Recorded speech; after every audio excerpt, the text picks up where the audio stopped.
अस्सलाम वालेकुम, कैसे हैं? उम्मीद है सब खैरियत से होंगे। अच्छा, तो ये मैंने यहाँ पे टमाटरों की कुछ पनीरियाँ लगाई थी। ये देखें, यहाँ से मैंने कुछ पनीरियाँ अभी निकाली हैं और इसको मैं अभी ऊपर शिफ्ट करूँगा। और ये है जी वो पनीरियाँ जो मैंने निकाली हैं, इसको मैं अभी ऊपर वाले में टैंकी में शिफ्ट करूँगा, क्योंकि यहाँ बहुत ज़्यादा हो गई हैं और जगह थोड़ी सी इनको देनी पड़ेगी ताकि फिर ये सही ग्रो करेंगी। फिर मैं आपको दिखाता हूँ ऊपर जाके।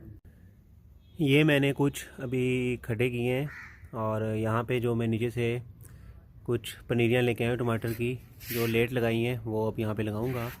और ये हैं जी वो पनीरियाँ, ये मैं भी आपको लगा के दिखाता हूँ यहाँ पे।